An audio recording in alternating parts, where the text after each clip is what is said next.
Hey there, everybody. Today, I thought I would take a look at 10 games that I think every PlayStation 5 gamer should play or at least get to experience. Now, some of this is based off of just word of mouth, and some of this is based off of my personal experience or enjoyment of a game. So, the list, like number one is obviously my personal pick, but then there are also a bunch of other games on here that I've heard really good things about. So I did my best to sort of rank it based on the order that I think you should play it with a little bit of personal preference. It's a little messy, but these are games that you should play if you own a PlayStation 5 or should have played in 2021. Sorry for the terrible intro. Let's get into it.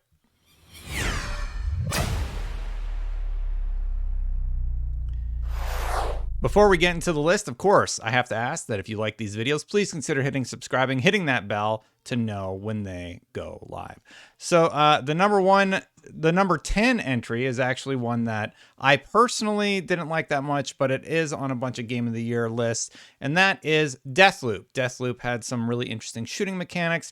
It obviously dealt with time manipulation, and people really, really liked it. Of course, Arcane Leon worked on this, and the only reason it's at number 10 is because while it might not be my personal pick, I do recognize that a lot of people enjoyed this game. So I've heard really, really good things, but it's one of the entries where I'm just like, it wasn't for me. I put in the time with it and I'm just like, yeah, it's fine. There were other games that I ended up spending much, much more time with that really resonated with me personally. But that doesn't mean I can't recognize a good game when I see one, at least a game that brought a lot of other people enjoyment.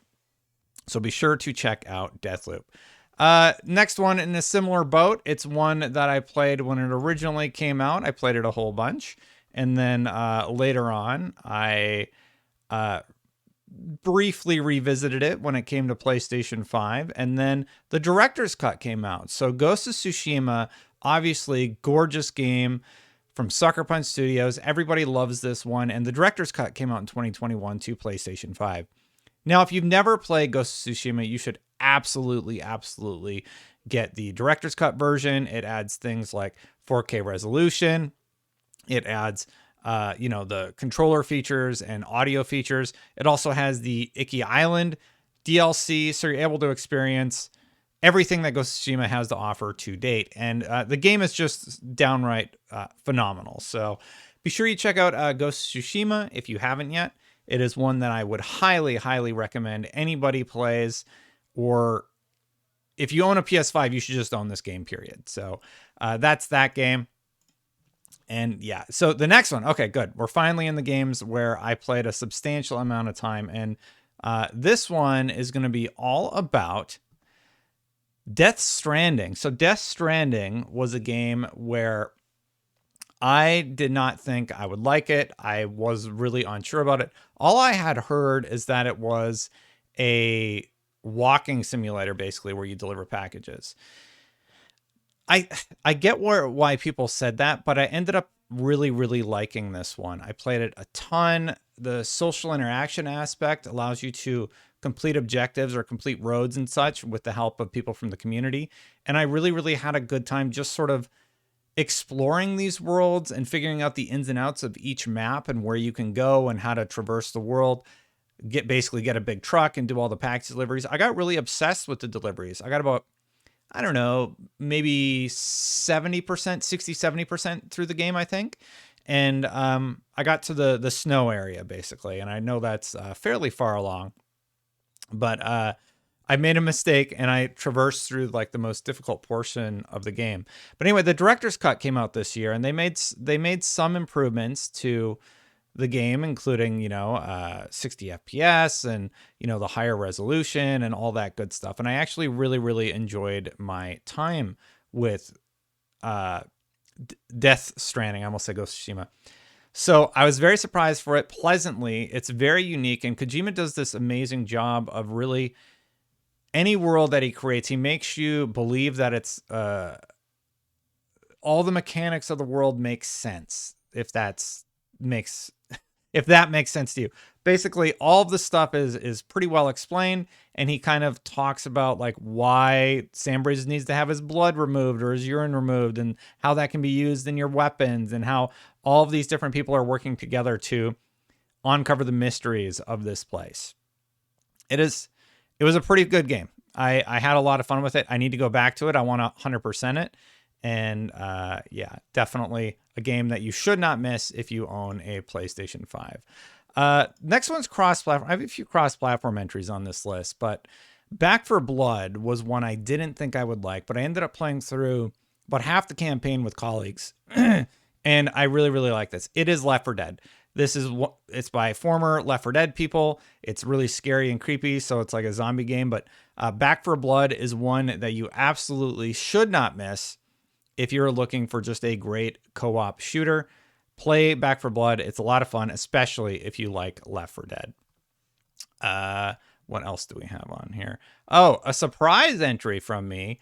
One I did not think that would be on my list, but that was MLB The Show 21. So this is a baseball game, and it's probably the first baseball game I played since the NES days. I made a silly looking character. I had him play through all the games, but it was a very, very good baseball game.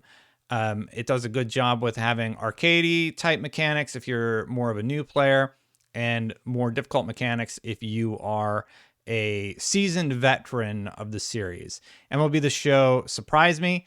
I never thought I would like a baseball game, and I had a great time with this one. All right, we're getting into the top entries, and this one is, you're going to understand why it's on the list if you know me. Mass Effect Legendary Edition. Mass Effect Legendary Edition, in my opinion, is required playing for all players. It came out this year on everything, and it is a phenomenal redone remaster of the original trilogy, especially the first game. The first game has a lot of dated mechanics, but they modernized it enough where this is the only way that I'll ever play through the original series again. I can't imagine ever going back to the old version. BioWare did a really, really good job with this, and we are getting Mass Effect 4 sometime in the future. Mass Effect Legendary Edition, I am pleasantly happy to report, was great. I can't wait to get back and finish the trilogy all over again. It is a really, really wonderful series. And then getting into the top entries. Okay, full disclosure, this is one I played a little bit of, and I recognize why people like it, but I didn't play too much of. But that's Psychonauts 2.